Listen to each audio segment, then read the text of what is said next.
اس لیے کہ آج کل ہمارے سماج میں طلاق کی باتیں بھی زیادہ ہو رہی ہیں. میں نے کئی محفلوں میں کہا کہ مرد کبھی طلاق نہیں دیتے بلا وجہ. جو طلاق دیتے ہیں وہ مرد نہیں بلکہ نامرد ہیں. بلا وجہ طلاق دے. لوگوں کو حیرت ہوتی یہ کیسے ہو سکتا ہے. میں نے کہا کیوں طلاق دیتے ہو؟ تو کہا وہ اہل نہیں تھی. وہ اہل نہیں تھی.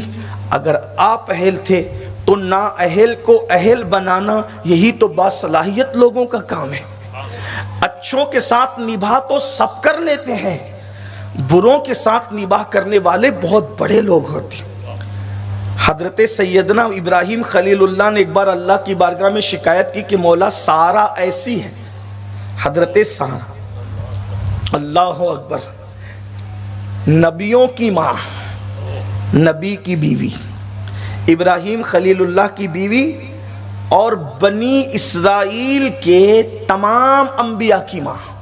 اس لیے کہ حضرت سارا سے اسحاق علیہ السلام پیدا ہوئے اور اسحاق علیہ السلام سے حضرت یعقوب پیدا ہوئے اور حضرت یعقوب سے سارے انبیاء بنی اسرائیل پیدا ہوئے حضرت عیسیٰ علیہ السلام تک. یعنی جتنے انبیاء حضرت سارا کی نسل میں پیدا ہوئے اتنے انبیاء کسی عورت کی نسل میں پیدا نہیں ہوئے. حضرت ابراہیم علیہ السلام نے ان کی شکایت کی حضرت سارا کی کہ مولا سارا ایسا, جو بھی کہا میں اس کی تشریح نہیں کرتا اس لیے کہ نبی کی بیوی انبیاء کی ماں ہے, لیکن عورت ہے جی, عورت ہے. تو یہ روایت جہاں سے میں پڑھ رہا ہوں اس کو بھی فقیہ ابو لیث سمرقندی نے قرۃ العیون کے اندر لکھا ہے جی, کہ اللہ کی حضرت خلیل اللہ کس سے شکایت کرتے. اس سے یہ بھی پتا چلا کہ بیوی کی شکایت غیر اللہ سے نہ کیا کرو. ہائے ہائے, دیکھ رہے ہیں آپ, اگر اللہ نہ کرے بیوی کے اندر کوئی عیب ہو تو غیر اللہ سے شکایت نہ کیا کرو. اب وہ تو خلیل تھے, انہوں نے اللہ سے شکایت کری لیکن اللہ نے جواب کیا دیا. اللہ نے فرمایا اے میرے خلیل میں نے عورت کو بنایا ہی ٹیڑھی پسلی سے ہے. جب میں نے ٹیڑھا بنایا ہے تو کوئی سیدھا کیسے کر سکتا ہے. اللہ آپ غور فرمائیں, اس سے عورتیں اپنی بے عزتی تصور نہ کریں. یہ ان کی معراج ہے کہ اللہ پاک ان کی تخلیق کی طرف اشارہ فرما رہا ہے اور کس خوبی کے میرے اللہ کا کلام پھر میرے اللہ کا کلام. ارے جب اس کے محبوب کے کلام کی شان یہ ہے کہ وہ سخن ہے جس میں سخن نہ ہو, وہ بیان ہے جس کا بیان نہیں, تو پھر اللہ اکبر, اللہ کے کلام کی شان کیا ہے. اللہ نے فرمایا خلیل میں نے عورت کو ٹیڑھی پسلی سے بنایا.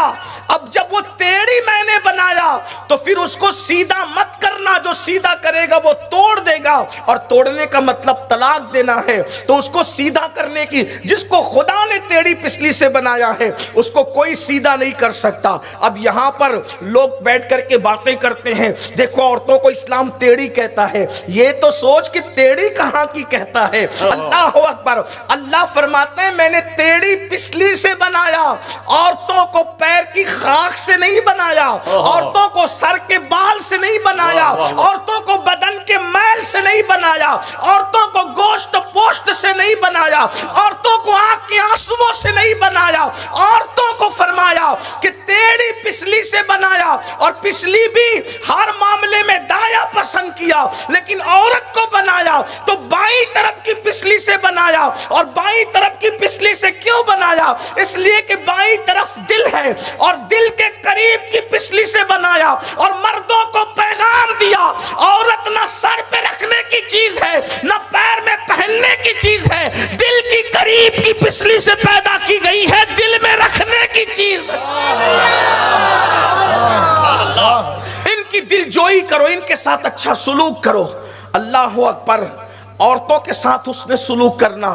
اللہ کے رسول صلی اللہ علیہ وآلہ وسلم بذات خود کتنا اچھا سلوک کرتے. فرماتے اگر کسی کامل ایمان والے کو دیکھنا ہے, اب معیار دیکھیں, ہم جلسے بہت سنتے ہیں لیکن میں سمجھتا ہوں جلسوں میں تو ہم بہت شریف ہوتے ہیں, علماء کے سامنے پیروں کے سامنے ہاتھ باندھ کے کھڑے ہوتے ہیں, لیکن گھر کے اندر باضابطہ طور پر ماں بہن کی گالیاں عورتوں کو دی جاتی ہیں. گندی گندی گالیاں دی جاتی، مارا پیٹا جاتا ہے، یہ اپنا مذہب نہیں سکھاتا۔